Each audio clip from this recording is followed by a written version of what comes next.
하나님께서 이 말씀 통하여서 우리에게 은혜 주시기를 원합니다. 오늘도 하나님의 그 때를 따라 돕는 은혜 안에서 우리 주님께서 우리에게 좋은 것을 주실 줄로 믿습니다. 좋은 일이 있을 겁니다. 빌립보서는 기쁨의 서신으로 잘 알려져 있습니다. 그래서 오늘의 3장 1절 말씀에서도 계속해서 주 안에서 기뻐하라 라고 권면하고 있는 것을 볼 수 있습니다. 그런데 실상 이 빌립보의 교회에 편지를 보내고 있는 바울의 상황은 그리 기뻐할 만한 상황은 아니었던 것을 우리는 잘 알고 있습니다. 감옥에 갇혀 있습니다. 절망적인 상황 가운데 있을 수밖에 없었지만 이 바울에게는 그리스도 안에서 누리는 기쁨과 만족이 있었음을 오늘 본문 가운데서 분명히 보여주고 있습니다. 이때 당시에 빌립보 교회는 어려운 상황 가운데 처해 있었습니다. 유대주의자들의 그 거짓 가르침에 유혹을 받고 있었습니다. 꼭 할례를 받아야지만 구원을 받을 수 있다. 율법을 지키는 것만을 통해서 구원을 받을 수 있다 라고 가르치면서 참된 예수 그리스도의 그 복음을 망가뜨리고 있었습니다. 이런 상황 가운데서 바울은 자신의 그 생생한 고백을 통하여서 오직 예수 그리스도 안에서만 참된 의가 있음을 분명히 밝히고 있습니다. 바울의 핵심적인 고백이 바로 8절의 상반절에서 아주 잘 드러나고 있습니다. 또한 모든 것을 해로 여김은 내 주 그리스도 예수를 아는 지식이 가장 고상하기 때문이라. 아멘. 바울은 자신이 과거에 자랑했었던 그 모든 것을 해로 여긴다라고 고백하고 있습니다. 이미 바울은 깨달았기 때문입니다. 너무나도 잘 알고 있었기 때문입니다. 그리스도를 아는 지식이 그 어떠한 것보다도 훨씬 고상하고 귀하기 때문인 것을 잘 알았기 때문입니다. 3절부터 6절까지의 말씀에 보면 바울은 자신의 화려한 이력을 나열하고 있습니다. 요즘으로 말하자면 정말 누구라도 부러워할 만한 아주 화려한 스펙입니다. 어디에 내어놓아도 부끄럽지 아니할 자랑할 만한 이력입니다. 8일 만에 할례를 받았다고 합니다. 할례는 곧 구원이었습니다. 이스라엘 족속이었고 베냐민 지파라고 합니다. 소위 정통파였던 것입니다. 히브리인 중에 히브리인이었고 율법으로는 바리새인이었습니다. 열심으로 따지자면 교회를 박해했었고 율법의 의로는 흠이 없는 자였습니다. 당시 유대 사회에서는 정말 최고의 명예와 지위를 의미하는 것들이었습니다. 바울은 종교적으로도 혈통적으로도 사회적으로도 전혀 부족함이 없는 사람이었습니다. 그런데 바울은 이렇게 고백합니다. 이 모든 것을 내가 해로 여긴다라고 말입니다. 여기서 해라는 그 단어의 의미는 배설물을 의미합니다. 쓰레기를 의미합니다. 그보다 더 강력한 표현인 것입니다. 가치가 없는 것이 아니라 오히려 해롭다라는 의미를 담고 있는 것입니다. 바울이 이렇게까지 생각하게 된 것은 예수 그리스도를 만났기 때문입니다. 부활하신 예수 그리스도를 만났기 때문입니다. 부활하신 예수님을 만난 이후로 삶이 바뀌었습니다. 예수 그리스도를 아는 그 지식 앞에서 자신이 자랑하던 그 모든 것들이 얼마나 쓸모가 없는 것인지, 가치가 없는 것 그 이상으로 오히려 자기에게 그것이 해롭다라는 것을 고백하는 것입니다. 그리스도를 아는 지식이라는 것이 무엇이겠습니까? 직접적으로 체험한 것입니다. 인격적으로 아는 것입니다. 그리스도와의 살아있는 그 관계, 예수 그리스도의 사랑과 은혜를 정말 실질적으로 경험한 그 상황을 말해주고 있는 것입니다. 그래서 그만큼 가장 귀하다, 가장 고상하다라는 라고 말해주고 있는 것입니다. 세상 그 어떤 명예나 세상 그 어떤 성공과 그 어떤 부귀영화도 예수 그리스도와 비교할 수 없음을 사도 바울이 고백하고 있습니다. 그래서 사도 바울은 자신이 가장 열망하는 그 소원을 이렇게 밝히고 있습니다. 8절의 하반절에 보시면 바울이 이렇게 고백합니다. 그리스도를 얻고, 자신이 알고 있는 그 모든 것들을 다 배설물로 여기고 그리스도를 얻는 것, 그것이 이 사도 바울에게 있어서는 가장 귀한 것이었던 것입니다. 그리스도를 얻는다라는 것이 어떠한 의미였을까요? 첫 번째로는 그리스도를 얻는다라는 것은 그리스도 안에서 발견되는 것입니다. 우리 9절의 말씀을 함께 다시 한 번 더 한 목소리로 읽어보겠습니다. 9절입니다. 그 안에서 발견되려 함이니 내가 가진 의는 율법에서 난 것이 아니요 오직 그리스도를 믿음으로 말미암은 것이니 곧 믿음으로 하나님께로부터 난 의라. 아멘. 바울은 자신의 의가 곧 하나님의 의로 인정받기를 원했습니다. 자신의 의가 세상 사람들에게 인정받는 것이 아니라 하나님의 의로 인한 예수 그리스도를 믿는 믿음이 사람들에게 알려지기를 원했던 것입니다. 율법을 통한 의가 아닙니다. 온전히 예수 그리스도의 믿는 믿음을 통한 하나님의 의를 말해주는 것입니다. 그것이 곧 그리스도 안에서 발견되기를 원했던 것입니다. 그리스도 안에서 발견되는 것뿐만 아니라 10절에서도 이렇게 고백하고 있습니다. 그리스도를 얻는다라는 것은 곧 그리스도의 고난에 참여하는 것이었습니다. 바울은 예수 그리스도의 그 부활의 권능을 잘 알고 있었고 또 그분의 고난에 참여하기를 원했던 것입니다. 그리스도를 얻는다라는 것은 그리스도의 고난에 동참하는 것이었습니다. 고통을 즐기는 것이 아니라 오직 예수 그리스도와 하나가 되는, 예수 그리스도의 그 고난에 동참하는, 예수 그리스도와 가장 가까이에서 교제하는 것을 의미하는 것이었습니다. 그리고 그리스도를 얻는다라는 것은 11절 말씀에서 부활에 이르는 것이었습니다. 바울이 가장 열망했던 것, 곧 그리스도를 얻는다라는 것은 그리스도 안에서 발견되는 것이고 그리스도의 고난에 참여하는 것이었으며 곧 그리스도의 그 부활에 함께 참여하고 그 부활에 자기 자신도 이르는 것이었습니다. 죽은 자들 가운데서 부활하는 것이었습니다.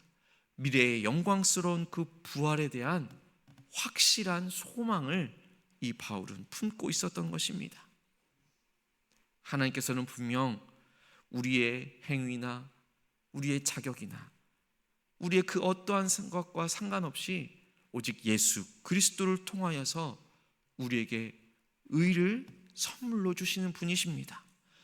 바울이 이야기했었던 그 세상 사람들이 말하고 있는 종교적인, 사회적인, 가정적인, 혈통적인 그 모든 것들도 다 의미가 없었지만 오직 하나님의 은혜로 그것이 곧 우리를 살게 하는 것이고 예수 그리스도와 연합하게 하는 것이었던 것입니다. 그리고 하나님께서는 교회를 박해하였던 바울을 복음의 사도로 변화시킨 것을 볼 수 있습니다. 하나님께서는 동일하게 우리에게 세상의 그 어떠한 것과도 비교할 수 없는 최고의 보물 예수 그리스도를 아는 지식을 우리에게 주셨습니다. 이것이야말로 우리 인생에서 가장 귀한 것이라는 것입니다. 그러면 우리는 어떠한 삶을 살아야겠습니까? 가장 먼저는 우리의 가치관이 전환되어져야 하는 것입니다. 바울처럼 우리도 가치관의 완전한 전환이 필요한 것입니다. 세상 사람들이 중요하다고 말하는 학벌이나 재산이나 지위나 외모 이런 것들에 매달리는 것이 아니라 오직 예수 그리스도를 아는 것을 최고의 가치로 여기며 살아가야 할 것입니다. 예배를 최우선으로 여기면서 하나님의 말씀을 가장 가까이 하면서 기도하기에 힘쓰며 그리스도를 더 깊이 알아가야 할 것입니다. 세상의 성공보다는 하나님께서 기뻐하시는 삶을 추구해야 할 줄로 믿습니다. 더 나아가 예수 그리스도 중심의 삶을 살아가야 할 것입니다. 모든 것을 예수님 중심으로 판단하고 결정해야 할 것입니다. 이것이 예수 그리스도께 유익한 것일까? 이것이 그리스도의 영광을 드러내는 것일까? 이러한 질문이 우리 안에 매일처럼 있어서 우리가 하는 그 선택을 점검해야 할 것입니다. 우리가 살아가는 일상 가운데에서 우리의 직장 생활에서 정직하고 성실한 모습으로 예수 그리스도를 증거해야 할 것입니다. 가정 가운데에서는 더욱더 사랑으로 또 섬기며 예수 그리스도의 그 마음을 나타내야 할 것입니다. 이웃과의 관계에서는 용서와 화해로 복음을 전할 수 있어야 하는 것입니다. 때로는 우리의 삶의 순간들 가운데에서 고난을 당할 수 있습니다. 그러나 그 고난 당함도 역시 우리의 성장을 위한 것임을 믿음의 눈으로 바라볼 수 있어야 할 것입니다. 바울은 그리스도의 고난에 참여하기를 원했습니다. 우리도 때로는 신앙으로 인한 그 고난과 어려움을 만날 수 있습니다. 하지만 이것을 통해서 우리는 더욱더 그리스도를 닮아가게 되는 것입니다. 경제적인 어려움을 겪고 있습니까? 하나님을 신뢰하며 나아가십시다. 건강의 문제나 인간관계의 갈등도 하나님의 선하신 뜻 안에서 우리가 바라보며 객관적인 상황으로 바라볼 수 있는 분별력을 가지고 나아가기를 원합니다. 모든 시련을 통해서 더욱더 겸손하고 오직 주님만을 의지하는 주님의 모든 그 은혜를 구하고 주님께 모든 것들을 내어 맡길 수 있는 그러한 삶을 살아가기를 간절히 소망합니다. 바울의 최종적인 목적은 부활에 있었습니다. 우리도 이 땅 가운데서의 삶이 다가 아님을 우리가 꼭 기억하며 영원한 부활을 소망하며 살아갈 수 있는 우리 모두가 되기를 간절히 소망합니다.